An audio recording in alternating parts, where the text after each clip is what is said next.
2월 둘째 주 KMATV 뉴스 브리핑을 시작하겠습니다. 대한의사협회가 정부가 일방적인 의대 정원 증원을 강행할 경우 앞서 실시한 총파업 찬반 투표 결과에 따라 즉각 단체 행동에 나서겠다고 선포했습니다.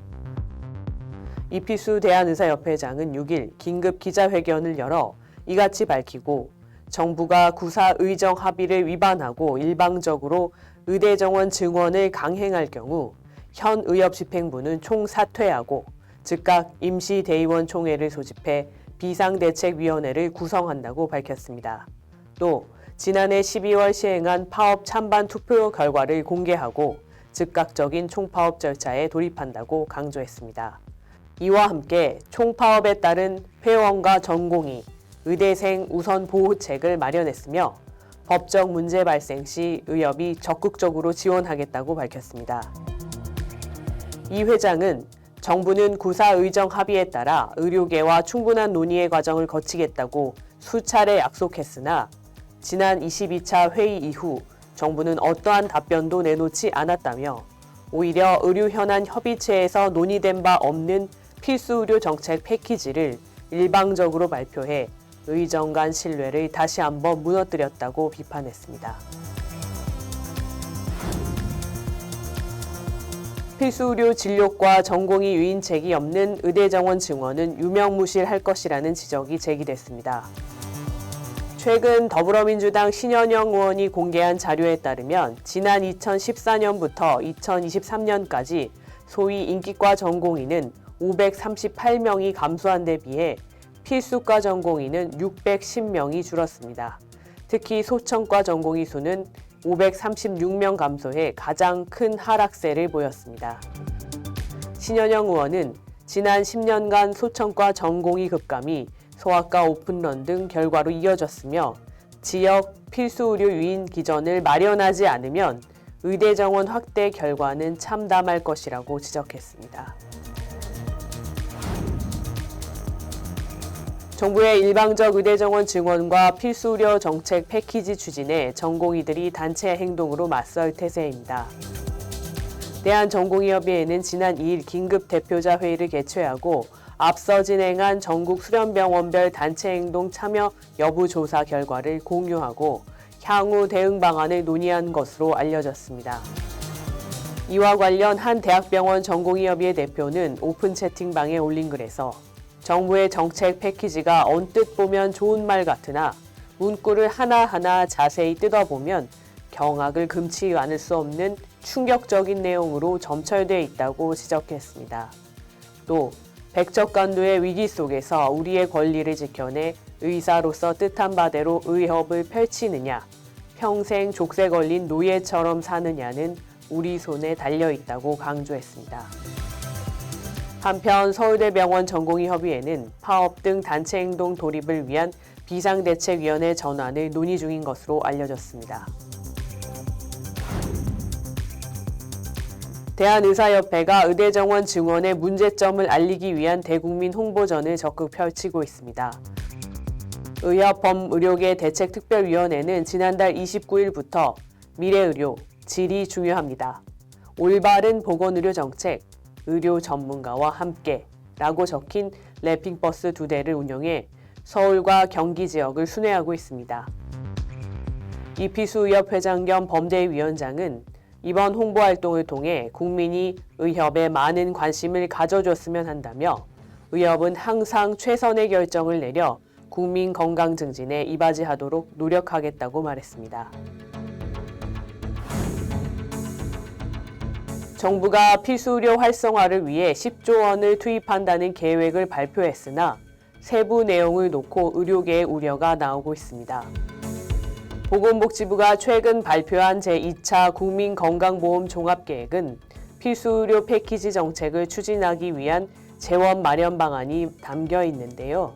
구체적으로 현행 행위별 수가제에서 벗어나 포괄수가제, 공공정책수가 등 대안적 지불 제도를 도입키로 했습니다. 또 금융위원회와 협력해 비급여 실손보험 개선 체계를 구축하고 급여와 비급여의 혼합진료를 금지합니다. 특히 건강보험 재정의 안정적 운영을 위해 매년 지출 목표를 제시하겠다고 밝혔는데요. 의료계에선 사실상 총액계약제를 선언한 것으로 해석하고 있습니다. 한 의료계 관계자는 민간 의료기관이 절대 다수인 상황에서 요양기관 강제지정제로 의사들을 묶어놓고 총액계약제를 하겠다는 건 의사들을 정부의 노예로 부리겠다는 것이나 마찬가지라고 성토했습니다. 수년 전 의대 정원을 대폭 확대했던 일본, 지금은 정원을 다시 줄이기 위해 애쓰고 있습니다. 일본 의사회는 최근 대한의사협회와 가진 온라인 간담회에서 일본 정부가 의대 정원 감축을 시작했다며 일본의 전체 인구가 줄어 의료 종사자 확보가 불가능해졌기 때문이라고 밝혔습니다. 특히 일본 의사회는 후생노동성 회의체에 참석해 의대 정원 문제를 함께 논의하고 결정하고 있다고 설명했습니다. 그러면서 필수 지역 의료 강화를 위해선 의사 수를 늘리는 것이 아니라 의사의 지역 편제를 개선해야 한다고 밝혔습니다. 이피수 의협 회장은 우리나라 정부도 의대 정원 정책을 추진할 때 의료계와 충분한 논의와 합의를 거쳐 합리적인 정책을 마련하는 구조가 확립되어야 한다고 강조했습니다. 지난해 간호법을 막아낸 보건복지의료연대가 총선을 앞두고 다시 뭉쳤습니다. 14보 의원은 기자회견을 열고 보건복지의료 전문가의 의견을 무시하고 그거를 위시한 포퓰리즘 정책을 추진하는 정당, 정치인은 지지하지 않겠다고 선언했습니다. 그러면서 보건의료 및 복지정책 수립 시 전문가 의견을 존중할 것 등이 담긴 7가지 공동공약도 발표했습니다. 이피수 대한의사협회장은 특정 정당이나 후보자를 지지하는 것이 아니라 보건복지의료 전문가들의 목소리를 충분히 수용할 수 있는 정당을 지지하겠다고 밝혔습니다. 대통령이 비대면 진료 제도화 의지를 강하게 밝히자 의료계와 시민단체가 냉담한 반응을 보였습니다. 윤 대통령은 지난달 30일 민생토론회에서 비대면 진료 제도화를 위한 법 개정을 위해 최선을 다하겠다고 말했습니다.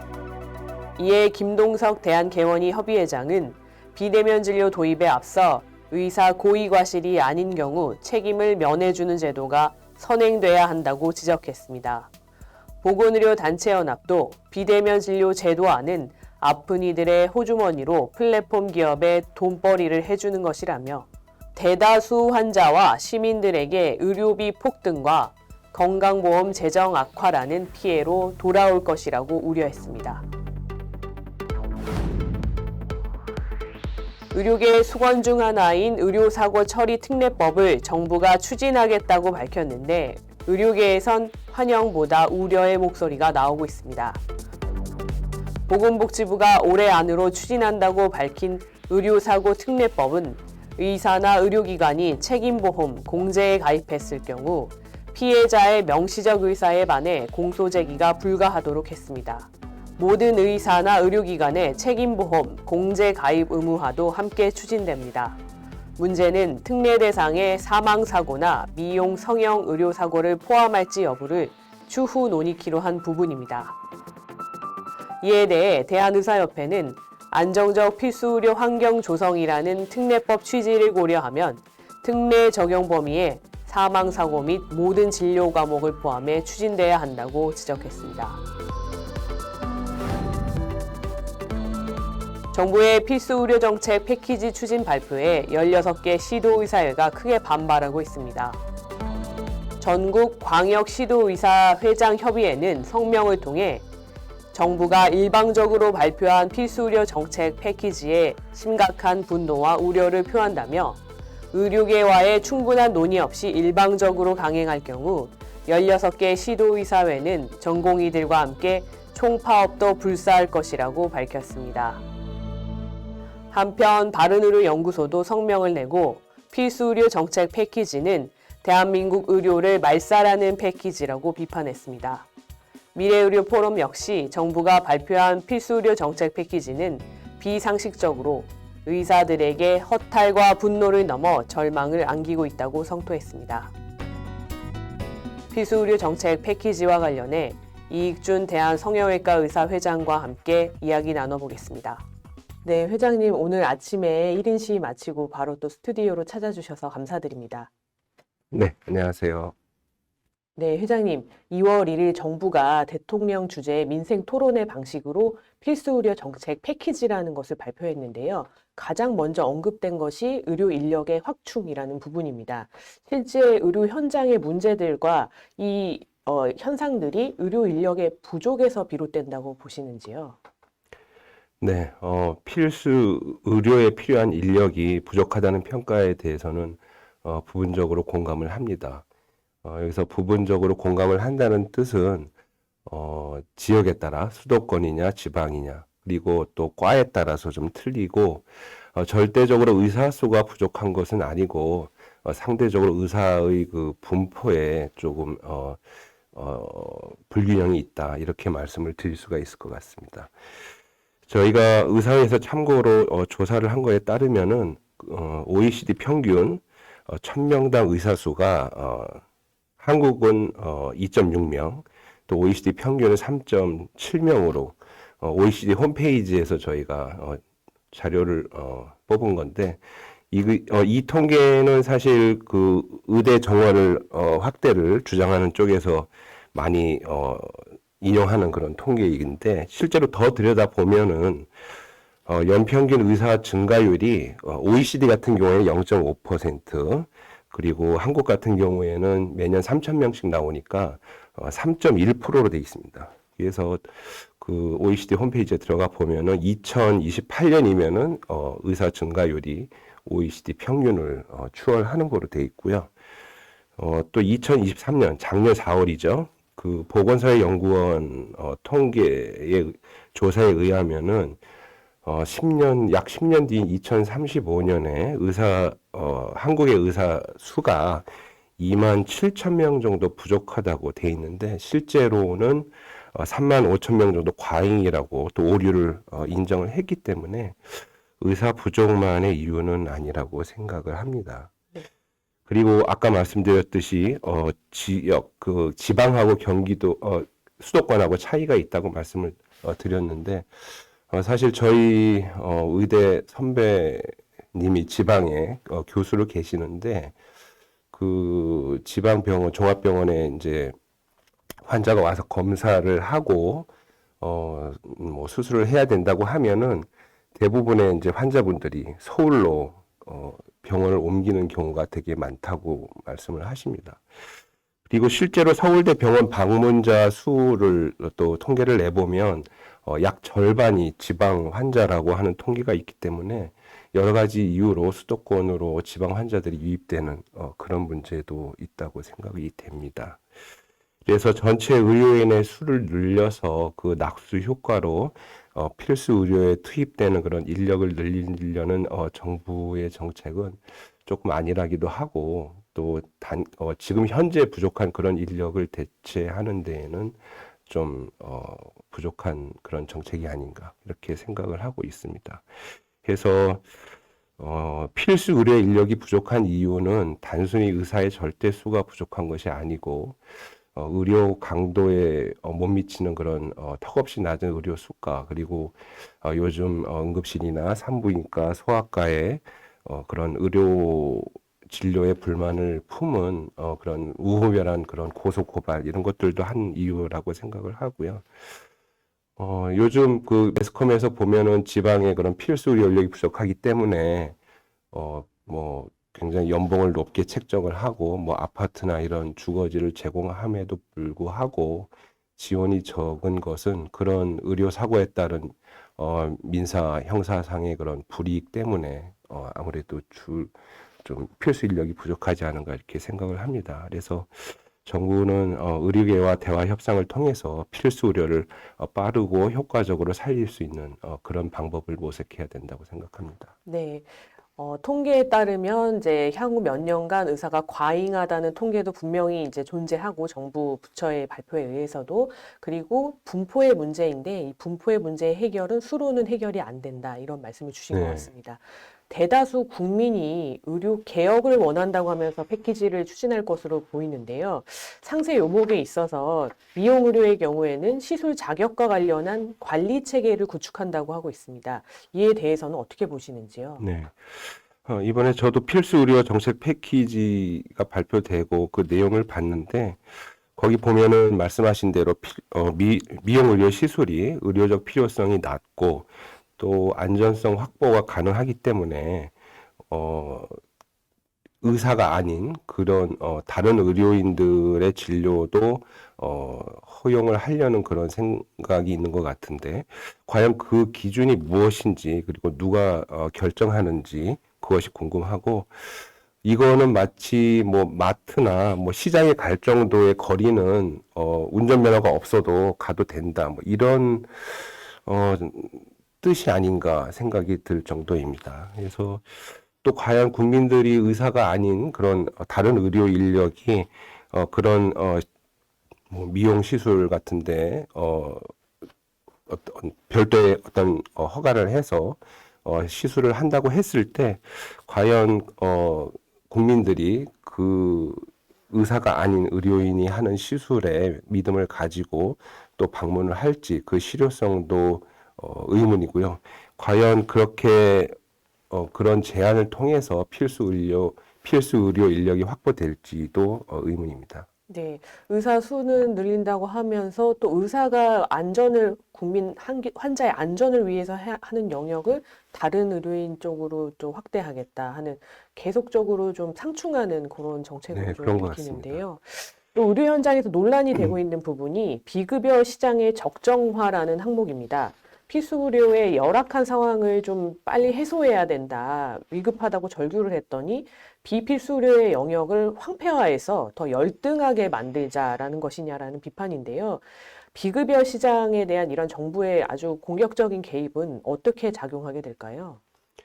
네, 이게 필수 의료든 아니든 다 같이 잘 되게 하는 정책을 내놔야 되는데 모든 규제로 이렇게 몰아서 필수 의료를 어쩔 수 없이 하게 한다는 그런 정책은 참 아니란 생각인 것 같고요.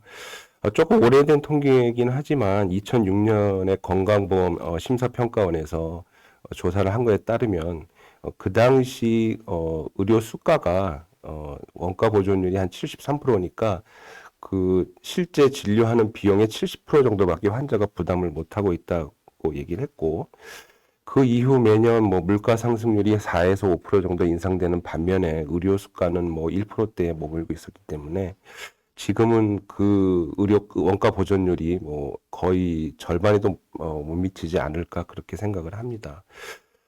그래서 사실 과거에는 국민건강보험제도가 사실 당연지정제이기 때문에 비급여 부분은 어느 정도 자율에 맡겼고 그래서 그나마 원가 이하인 그 보험 수가에도 불구하고 그 비급여로 어느 정도 그 병의원의 재정이 보전이 됐었는데 이번에 필수 의료 정책 패키지에 보면은 혼합 진료라고 해서 급여 진료, 비급여 진료를 같이 하는 그런 진료를 금지한다고 하고 있는데 뭐 예를 들면 뭐 도수 치료라든지 뭐 백내장 수술할 때 뭐 다초점 렌즈를 삽입하는 것 등은 실손 보험사와 그 고객의 문제인데 그거를 굳이 정부에서 개입하는 것은 너무 과도한 개입이라고 생각을 하고요. 이런 정부의 과도한 비급여 시장 개입은 얼마 전에 그 소아과 같은 경우에 소아과는 비급여가 거의 없거든요. 그래서 지금 개업하기 힘든 것처럼 탁과도 똑같은 그런 공멸의 길을 접어들지 않을까 이렇게 생각을 합니다. 그래서 비급여 시장 개입 이전에 수가 현실화가 우선돼야 된다고 생각을 합니다. 네. 급여 영역은 우리가 사회적 재원이 한정될 수밖에 없고 또 두텁게 이렇게 사회의 약자층도 보호해야 되기 때문에 한정하는데 비급여 영역은 사실은 국민분들이 원하는 미충족 의료를 해소하는 방안이기 때문에 이제 의료계에서는 많이 풍부해질수록 국민들이 높은 수준의 의료를 제공받게 됩니다. 근데 이런 부분들이 결과적으로는 어떤 보험사와의 관계 때문에 국민들분들이 누리는 혜택이 아주 이제 좀 저하될까 걱정이 되는데요. 한국 의료가 세계 최고라고 하면서 의료를 개혁해야 한다고 하고 의료를 산업화해야 한다고 또 하면서 국제적인 이런 경쟁력을 갖는 민영 시장의 영역인 비급여 분야를 통제하는 정책이 참 모순적으로 느껴집니다. 이와 관련해서 회장님께서 바라보시는 한국 의료의 개선 방안과 비전을 한 말씀 부탁드립니다. 네, 앞에 질문에서도 말씀드렸지만 비급여 부분은 자율 경쟁에 맡겨야지 또 세계적으로도 경쟁력을 계속 유지할 것이라고 보고요. 우리나라 의료 진료가 빠르고 또 저렴하고 또 양질이기 때문에 그만큼 세계로부터 인정을 받고 또 여러 나라가 롤모델로 삼으려 하는 것이고요. 또 여기에는 의사들의 희생과 노력이 사실 들어가 있다고 생각을 합니다. 한국 의료가 계속 이렇게 경쟁력을 갖기 위해서는 1차적으로 우리 풀뿌리 같은 그런 1차 의료기관이 확고하게 독립할 수 있는 토대가 마련이 돼야 된다고 생각을 하고요. 이를 위해서는 사실 우리나라 같은 경우 이제 시도 자치구에 그 장이 허락을 하면 종합병원의 분원 같은 형태도 개설이 가능한데 이를 좀 제한하거나 그다음에 그 분원 같은 경우에 처음부터 3차 진료기관으로 인정을 하질 않고 지금 2차 진료기관으로 인정을 하기 때문에 초진 환자들도 그쪽으로 또 이렇게 블랙홀 같이 빨려 들어가면은 그 근처에 있는 1차 의료기관들이 많이 타격을 받습니다. 그래서 처음부터 분원도 3차 진료기관으로 인정을 하든지 아니면 아예 병원 설립을 좀 제한해서 1차 진료기관을 살리는 것이 중요하고 이렇게 해서 진료 체계가 좀 공고해져야 될 필요가 있다고 생각을 합니다. 그리고 또 앞서 얘기했듯이 산부인과나 소아과, 응급실 같은 경우에 수가가 개선이 돼야 할 것 같고요. 또 무분별한 고소 고발 또 그런 민형사상의 그런 제기가 좀 빈번하면 물론 그때 의료사고를 당한 가족들이나 환자들은 좀 안타깝겠지만 그런 때마다 고소고발이 증가하면 결과적으로 사회적 비용이 증가하기 때문에 그것은 다시 국민의 부담으로 돌아온다고 생각을 합니다. 그래서 그런 정책적 보완이 필요하다고 생각을 하고요. 또한 필수 의료 정책 패키지에 보면은 기존의 종합병원, 대학병원들을 전문의 중심으로 바꾼다고 하는데 언제까지 전문의 중심으로 할 수만 없습니다. 또 전공의를 잘 키워서 전문의가 돼야 앞으로 20년, 30년 또 새로 나온 전문의들이 또 종합병원, 대학병원에서 전문의로서 진료를 할 수가 있기 때문에 요즘 전공의들에게 그런 대리 진료라든지 뭐 유령 수술이다 이런 거를 과도하게 적용을 하면 전공의들이 뭔가 배울 수 있는 뭐 초음파라든지 뭐 수술이라든지 그런 거를 배울 수 있는 기회가 점점 제한되기 때문에 조금 더 대학병원급에서는 전공의들에게 제대로 진료 수련을 받을 수 있는 기회를 제공해서 앞으로 20년, 30년을 대비해야 된다고 생각을 합니다. 네. 말씀 주신 것처럼 그 의료계 지금 우리 사회가 맞닥뜨리고 있는 문제들을 뭐 개별 의사의 잘못이라든지 의사 수의 문제라든지 이렇게 의사라는 어떤 개별 직종에 집중할 것이 아니라 저희가 정책적으로 접근하고 또 우리 사회가 필요로 하는 영역을 적극적으로 좀 보호하는 역할을 해야 된다 이런 말씀을 주신 것 같습니다. 네. 오늘 바쁘신 가운데 소중한 시간 내주시고 좋은 말씀 해주셔서 감사드립니다. 네. 감사합니다. 이것으로 뉴스 브리핑을 마치겠습니다. 감사합니다.